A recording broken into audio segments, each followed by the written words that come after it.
नमस्कार, आप मुझे देख रहे हैं एमएनएस न्यूज लाइव पर। देखते हैं आज की खास खबर।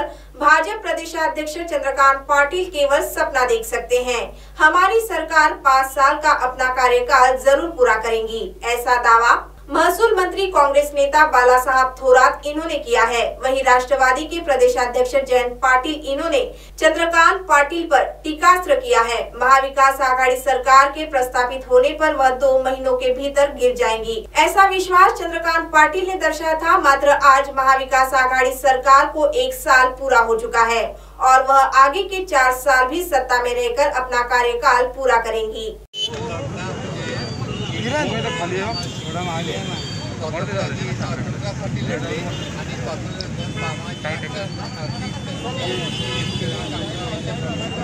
लढे अनेक लढे दिले त्या माध्यमातून काय कामं काय कुणाला पाहिजे जे निवडून गेले त्यांनी साधा पदवीधर हा शब्द सुद्धा कोर्टमध्ये उच्चारला नाही, जे कामच काय करायला पाहिजे नाही अशा पद्धतीनं पहिल्यांदा पदवीधरांचे प्रश्न तो मतदान करतात ते समजून घेऊन त्यांचे प्रश्न काय आहेत ते समजून आणि पक्षाच्या शासनाला जे भाग पडेल अशी माझी अपेक्षा आहे। आतापर्यंत हा मतदारसंघ म्हणजे घोडेकरांपासून तर चंद्रकांत पाटलांपर्यंत त्याचे 3 भाजपचे उमेदवार निवडून येत होते। आता तुम्हाला हे चॅलेंज काय आहे, इतक्या दिवस सिटीतले लोक मतदान नोंदवत होते, आता आम्ही खेडोपाडी वाढीवस्ती गेलो आणि मतदान नोंदवून घेतलेलं आहे आणि आम्हाला अशी अपेक्षा आहे आम्ही मतदान नोंदवून घेताना त्याची वाटणी केलेली आहे आणि मतदान घडवून घेणं सुद्धा त्यांच्यावर सोपवलेलं आहे। त्यामुळे आम्हाला कुठलीही शंका नाही आणि जे होऊ शकतो आणि आमचा खेड्यातला माणूस सुद्धा जे जागा घेऊ शकतो यात घेऊ शकतो दाखवून ओके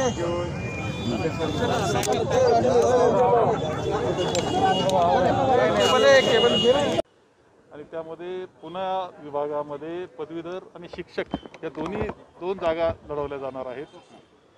यामध्ये आज महाविकास आघाडीच्या माध्यमातून महाविकास आघाडीचे 2 उमेदवार आम्ही भरलेले आहे।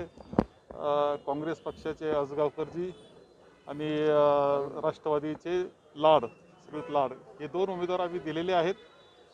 पूर्णपणे राज्यामध्ये महाविकास आघाडी म्हणूनच आम्ही निवडणूक लढवतो आहोत। अमरावती येथे आम्ही शिवसेनेचे उमेदवार तिथे आहेत श्रीयुत देशपांडे, त्या पद्धतीने सर्व उमेदवार आम्ही निश्चित केलेले आहेत आणि एकत्र पद्धतीने निवडणूक लढवतो आहोत।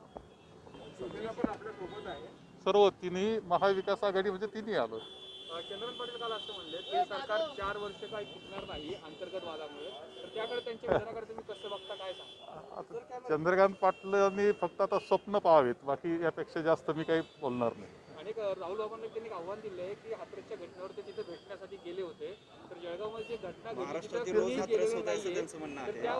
असं आहे की अशी कोणती घटना ही दुर्दैवी असती, इथे घडल्या घटनेचा सुद्धा आपण निषेधच करतो आहोत, परंतु उत्तर प्रदेशमध्ये त्याचं सातत्यानं घडता येतं। अनेक घटनांची माळ तिथे दिसते आहे, म्हणून ते निषेधार्ह येते।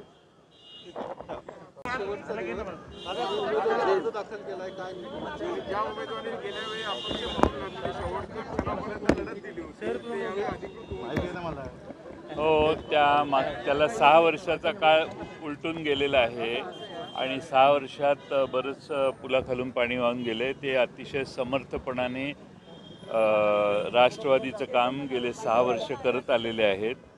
त्यामुळे या 5-6 वर्षात लोकसभा असो विधानसभा असो सर्व कामात अतिशय चांगल्या पद्धतीने त्यांनी काम केले।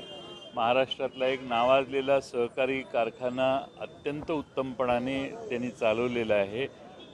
चारित्र्य अतिशय उत्तम आणि स्वच्छ आहे।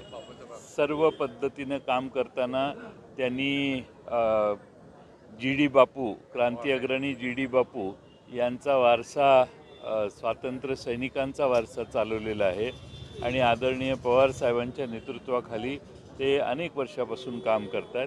मला खात्री आहे की या निवडणुकीत ते फार चांगल्या मताने विजयी होतील, कारण महाविकास आघाडीच्या शिवसेना, काँग्रेस आणि राष्ट्रवादी काँग्रेस या 3ही पक्षांचा आणि आमचे जे सगळे मित्रपक्ष आहेत त्यांचा पाठिंबा त्यांना आहे।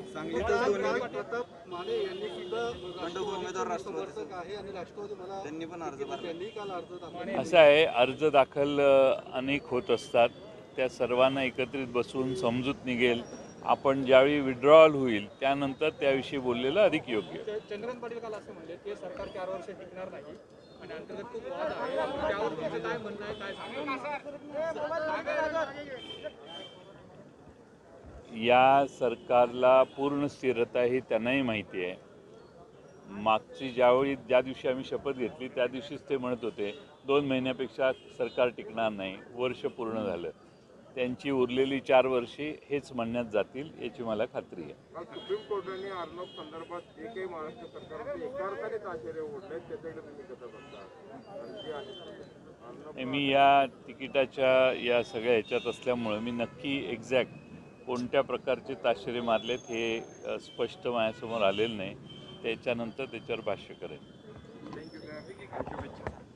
तो वहीं दूसरी ओर बिहार चुनाव में तेजस्वी यादव ने 1 महीने के भीतर जो प्रशंसनीय कार्य किया है वो राजकीय दृष्टिकोण से जो युवा है उन्हें प्रेरित करेगा। साथ ही नीतीश कुमार इन्हें मिली कामयाबी से ज्यादा तेजस्वी यादव इन्हें मिली कामयाबी उल्लेखनीय है, ऐसा राष्ट्रवादी कांग्रेस के मंत्री एकनाथ खड़से इन्होंने कहा है।